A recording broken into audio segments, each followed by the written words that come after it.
एकीकडे 18 तासांमध्येच होर्मुझ पुन्हा बंद करण्यात आला। ही चिंताजनक बातमी असतानाच थोडा दिलासा देणारी बातमी आहे। डोनाल्ड ट्रम्प यांनी रशियाकडून तेल खरेदीसाठी जी सवलत दिलेली होती ती पुन्हा वाढवलेली आहे। त्यामुळे भारताला आता रशियाकडून तेल खरेदी करता येणार आहे। कारण रशियाकडून तेल खरेदी जर भारताला करता आली नाही तर भारतात तेल येणार तरी कुठून? होर्मुझ बंद आहे, इकडे देशामध्ये ऑइल आणि गॅसची टंचाई आहे आणि त्यात रशियाकडून येणारं तेलही जर बंद झालं तर फार आपली अडचण झाली असती। पण त्यामध्ये डोनाल्ड ट्रम्प यांनी आणखी एक महिना तेल खरेदीची मुभा दिलेली आहे। 18 एप्रिल ते 16 मे 2026 पर्यंत भारत रशियाकडून तेल खरेदी करू शकतोय। मुळात अमेरिका भारतावरती निर्बंध घालणारा कोण? आपण कोणाकडून तेल घ्यावं हे अमेरिका का ठरवतं आणि भारत ते का मान्य करतो हा चर्चेचा आणि वादाचा मुद्दा आहे। त्यावर देखील या व्हिडिओमधून बोलूयात। पण सगळ्यात महत्त्वाचं म्हणजे जे तेल टंचाईचं संकट सध्या भारतावरती आहे त्यावर मात करण्यासाठी आपल्याला रशियन तेलाची कशी मदत होऊ शकते हे सविस्तर पाहूयात या व्हिडिओमधून। नमस्कार, मी अमोल किन्होळकर, आपण पाहत आहात महाराष्ट्र टाइम्स ऑनलाईन। रशियाकडून सवलतीच्या दरामध्ये तेल खरेदी करण्यासाठी अमेरिकेनं पुन्हा एकदा तात्पुरती सवलत दिलेली आहे। 18 एप्रिल 2026 पासून अमेरिकेच्या ट्रेझरी विभागानं रशियन तेलावरच्या निर्बंधांना आणखी एक महिन्याची मुदतवाढ दिलेली असून ही सवलत 16 मे 2026 पर्यंत लागू राहणार आहे। भारतासाठी ही बातमी अत्यंत महत्त्वाची आहे।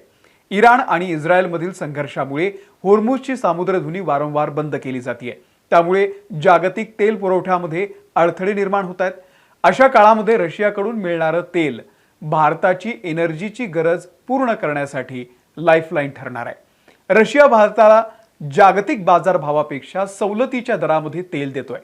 अमेरिकेच्या या नव्या सवलतीमुळे भारतीय तेल कंपन्यांना म्हणजे IOCL, BPCL यांना कोणताही दंड न भरता हे तेल अधिकृतपणे आयात करता येणार आहे। रशियाकडून स्वस्त तेल खरेदी केल्यामुळे भारताच्या करंट अकाउंट डेफिसिट CAD वरती सकारात्मक परिणाम होतो आणि अब्जावधी डॉलर्सचं परकीय चलन वाचतं। पण प्रश्न असा आहे की अमेरिकेनं ही सवलत का दिलेली आहे? सध्या जागतिक बाजारामध्ये कच्च्या तेलाच्या किमती प्रति बॅरल $90 पुढे गेलेल्या आहेत। रशियन तेल जर बाजारात आलं नाही तर या किमती गगनाला भिडू शकतात, ज्याचा फटका खुद्द अमेरिकेला सुद्धा, विशेषतः ट्रम्प प्रशासनाला महागाईच्या रूपानं बसू शकतो। इराण युद्धामुळे मध्य पूर्वेमधून जो तेल पुरवठा विस्कळीत झालेला आहे हा तुटवडा भरून काढण्यासाठी रशियन तेलाला बाजारामध्ये आणल्याशिवाय समतोल साधता येणार नाही हे डोनाल्ड ट्रम्प यांना चांगलं माहिती आहे आणि त्यामुळे त्यांनी ही निर्बंध उठवण्याचा निर्णय घेतलेला आहे। रशियाकडून स्वस्त तेल मिळत राहिल्यास भारतामध्ये पेट्रोल आणि डिझेलच्या किमती स्थिर ठेवता येतील। एकूणच महागाईवरती नियंत्रण ठेवणं मोदी सरकारला सोपं जाणार आहे।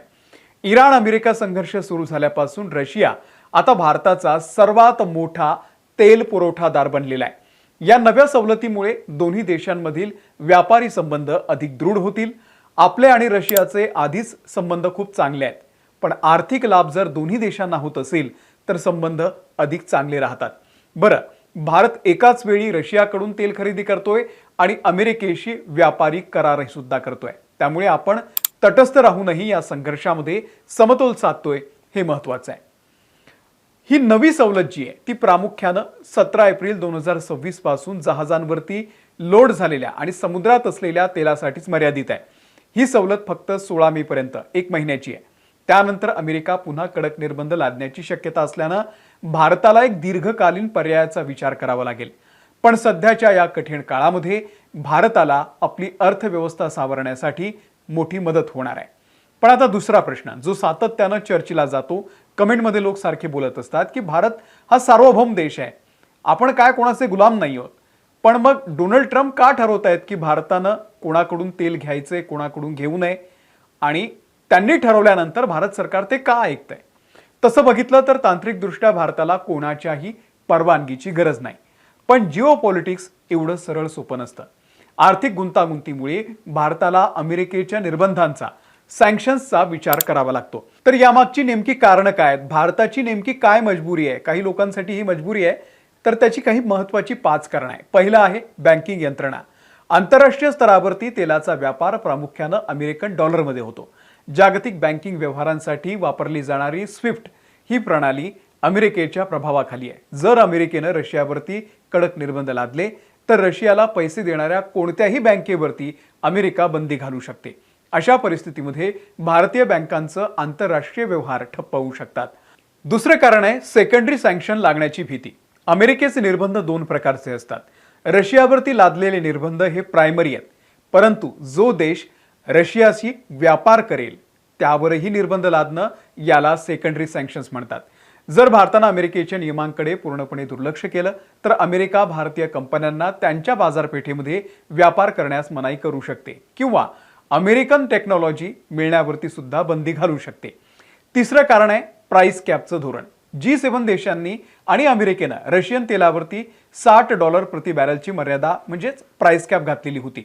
रशियाकडून तेल वाहून नेणाऱ्या जहाजांचा इन्शुरन्स आणि शिपिंग कंपन्या या बहुतांश पाश्चात्य आहेत। जर तेल $60 पेक्षा जास्त दरानं खरेदी केलं तर या कंपन्या विमा देण्यास नकार देतात आणि विमा नसल्यास समुद्रातून तेल आणणं अत्यंत धोकादायक आणि महागडं ठरतं। चौथं कारण आहे अमेरिकेशी असलेले द्विपक्षीय संबंध। रशिया भारताचा जुना मित्र असला तरी भारताचे भविष्य आणि आर्थिक हितसंबंध सध्या अमेरिकेशी मोठ्या प्रमाणावरती जोडलेले आहेत। भारतात येणारी मोठी परकीय गुंतवणूक FDI अमेरिकन कंपन्यांकडून येते। भारत रशियापेक्षा अमेरिकेला कित्येक पटीनं जास्त माल निर्यात करतो। उद्या जर चीनसोबत वाद झाला तर भारताला अमेरिकेचं लष्करी तंत्रज्ञान आणि राजनैतिक पाठिंबा सुद्धा आवश्यक आहे। त्यामुळे अमेरिकेला पूर्णपणे नाराज करणं भारताला परवडणारं नाहीये।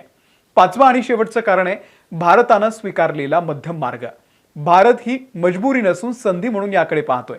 भारत सरकारनं सातत्यानं हे स्पष्ट केलेलं आहे की आम्हाला आमच्या 140 कोटी जनतेची एनर्जी सिक्युरिटी ऊर्जा सुरक्षा महत्त्वाची आहे।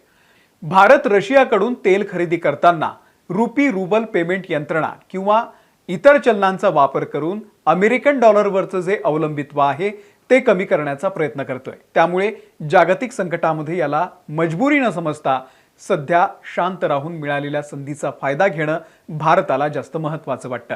भारताला अमेरिकेची परवानगी लागत नाही तर अमेरिकेच्या आर्थिक सत्तेचा विचार करावा लागतो। भारत सध्या रशियाशी मैत्री आणि अमेरिकेशी असलेली धोरणात्मक भागीदारी या दोन्हींमध्ये अत्यंत कुशलतेनं संतुलन राखतोय, जेणेकरून देशाला स्वस्त तेलही मिळेल आणि जागतिक निर्बंधांचा फटकाही बसणार नाही। तुम्हाला या सगळ्याबद्दल नेमकं काय वाटतंय?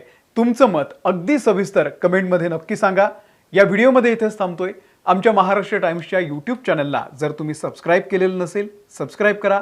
आम्ही फेसबुकवरती आहोत, एक्सवरती आहोत, इंस्टाग्रामवरती सुद्धा आहोत, तिथेही आम्हाला फॉलो करा। धन्यवाद।